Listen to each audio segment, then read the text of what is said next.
Well, hello, everyone. My name is Brian Ballantyne, one of the podcast members here at Connected by Community, brought to you by Ballantyne Capital Advisors.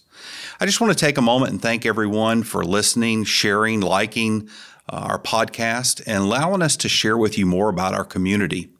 And I want to take a special moment to thank our sponsors for allowing us to partner with them and continue to bring you these nonprofits, community interest, business leaders in our community and what they're doing for and in our community. I'd ask you to check them out. They allow us to continue to bring this to you. And if you or someone you know would like to know more about becoming one of those partners with us, check out our website, connectedbycommunity.org. There you'll find a sponsorship tab, and we can get you more information on that. Until we see you next time, go out and make our community great.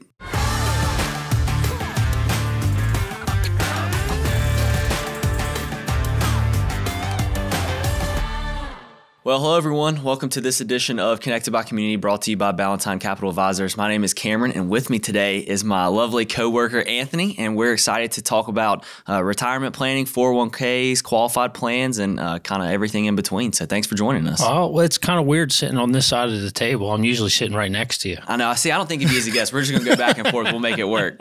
Well, I guess tell us about, what you do for a living, obviously, and maybe some goals that you have for this year coming up. Yeah, so a lot of people probably know I'm a wealth advisor and the chief operating officer at Ballantyne Capital Advisors, who sponsors Connected by Community. I've been in the industry for about 15 years. Originally from Philadelphia, as you could probably tell. Nah, I couldn't tell. I thought you're from South Carolina. Come on now. I'm working on it. Moved down here with my family about 3 years ago. We definitely think of South Carolina as home. We love it here. Wouldn't want to be anywhere else. We have two little girls, Vienna and Selena, that keep us up at night. Yeah, you definitely 4-year-old and a 2-year-old. So we are very tired parents. Yeah, you definitely win the coffee drinker of the office award for sure. Yeah, so I'm about 4 or 5 cups a day.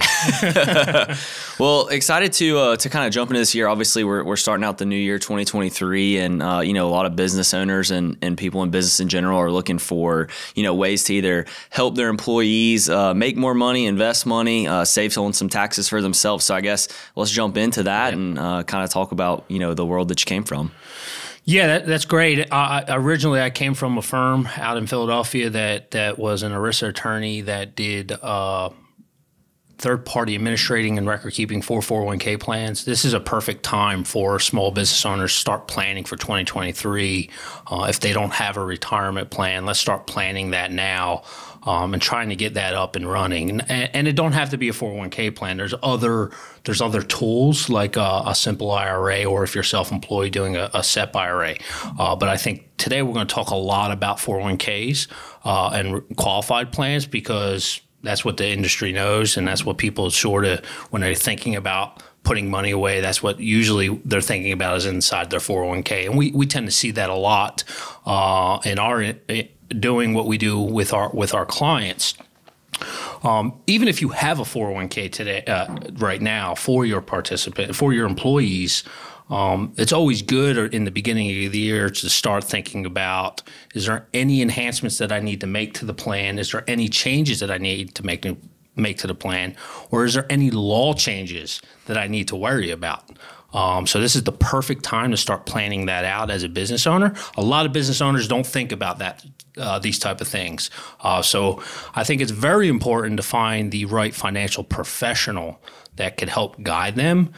And a lot of times what we see is a lot of financial professionals don't specialize in 401k planning or retirement planning, and they sort of just do the plan because the client asked, right? I mean, the client's the business owner, and now they're ready to start a 401k, and they just sort of just dabble in the space a little bit. So I think it's very important to hire a professional that specializes in this area. Yeah, and doing a little bit of dabbling can get you in trouble, especially if you're the business owner. So I guess first let's jump into, I know we're going to talk a little bit about all the plans, but 401ks, like you said, are kind of the main bread and butter for business owners, it seems like.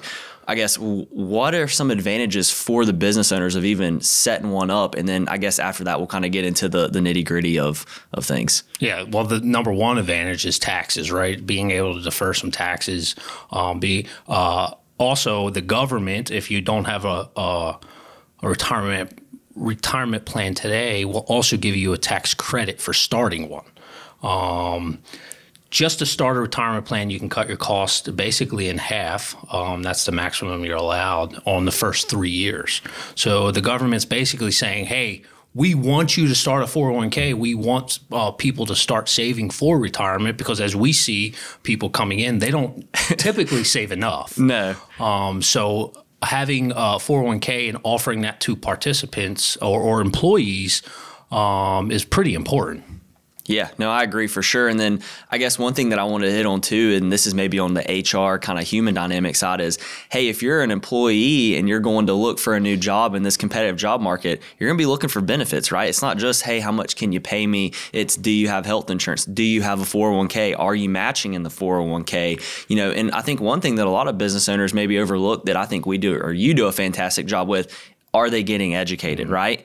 If you have a 401k, that's fantastic. But if you have no clue what you're doing in that space and your employer is not helping you educate, and maybe their financial professional isn't coming in, that could be a big problem, right? You could make a huge mistake and you could be investing in the wrong thing. So I guess, can you speak on that a little bit and how important the education portion is? Oh, it's really important. And you're starting to see it a lot more in that space. And I think they use the word financial wellness, right? Is there a financial wellness to help me not just with my 401k, but is there someone I could talk to about budgeting? Is there someone that I could talk to about 529s and saving for college? It's not just the 401k. I think a lot of employees are looking for that financial wellness, and it's a great value add if you hire a financial professional that, one, understands the 401k, but also does the financial wellness as well, that will come into your office, do quarterly presentations, or even just be available to your participants to take phone calls and have them ask any question they want. Yeah. So folks, you heard it here first. If you're not having a financial professional that works with your 401k, coming in, helping, educating your employees, give us a call. It's a problem, and it's something that we can help out on. So I just want to make sure that's known. It's a big ordeal, especially for the employees themselves. So a big one, and this is on the business owner.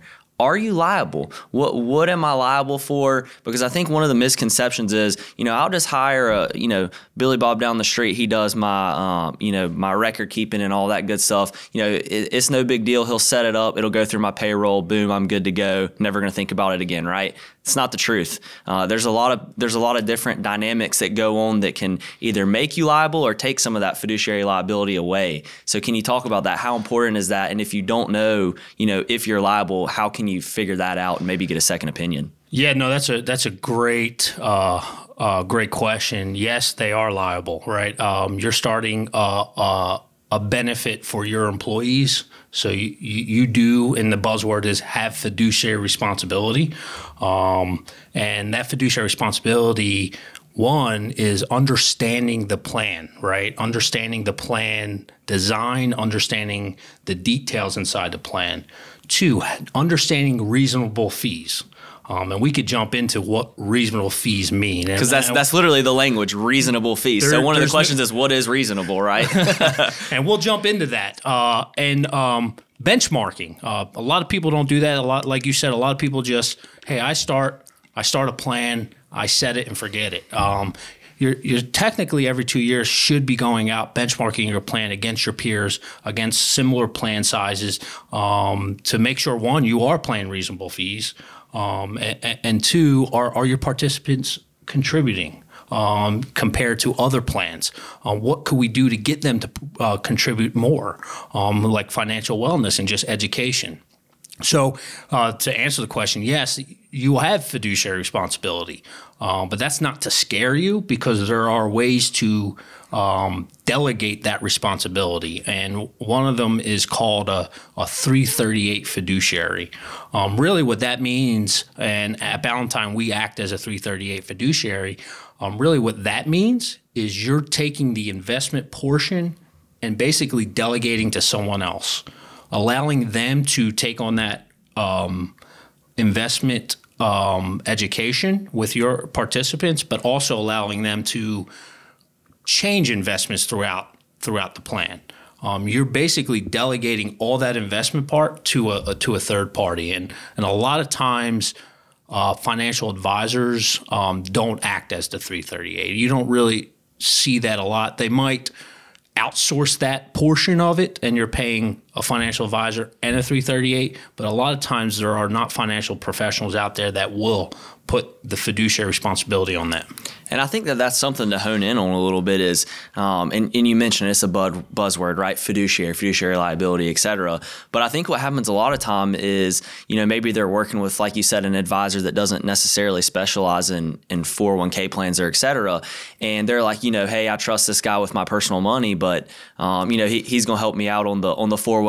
I trust him, no big deal. And they don't read the fine print that says, hey, I am not a fiduciary in this plan. Or, maybe it covers it up a little bit more secretively than that, which could be an issue. So I think that's one thing that we've seen reviewing plans, right? You talk to a business owner, they're like, oh yeah, Billy handles that down the road, no big deal. I don't have to worry about it. And it's like, well, if you read right here, actually he doesn't, and it says it in fine print. So I think that's an issue, is people assuming that when it's not always the case. I would assume, I think that we see it's more on the other way. Most people are not having that responsibility delegated. Yeah, ERISA, who looks over 401k plans and are sort of the legal body, really want to know that you have a process in place and are following that process. And that's really your fiduciary responsibility. And that's why I say benchmark your plan every 2 years, because it's a process.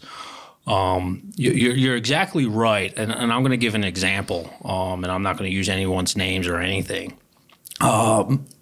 Late last year, I had someone ask me, could you look over this 401k plan that a friend of mine's about to sign up for? And he was a business owner, and he was using a friend as a financial professional. Could you just, I don't think he'll do business with you, but could you just point out some things for me, since I know you're in that space? And I said, absolutely, I'll help out. And he was using a payroll provider, and payroll providers are good at what they do, right? Payroll. I wouldn't hire an electrician to do my plumbing, right? So I took a look at it, and I asked for some documents. Really, I needed the fee disclosure to take a look at what they're paying in fees and what it says, and really what was the proposal? What was he pitched? Was he just pitched the payroll provider, or did the financial professional go out and take a look at what are the fees for all players? And it was interesting. I looked at the proposal, and it was all payroll providers on the proposal. All he was pitching was payroll providers. He didn't go out and say, take a look at Empower, which is a big third-party administrator, or someone like that. It was just strictly payroll providers. So I found that interesting. And then I started reading the fee disclosure.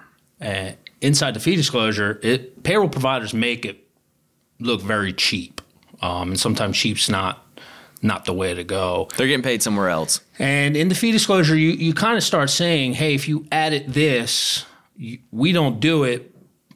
So if you added a 338, you could use XYZ for the 338, and they're going to pay us a portion of their fee. So they're sharing in revenue, which is a big conflict of interest. Conflict of interest, because they are not recommending the best for you, right? So they're recommending based on what they get paid on. So that was very eye-opening. But then in the very bottom, I asked, do you know who the fiduciary is of the plan?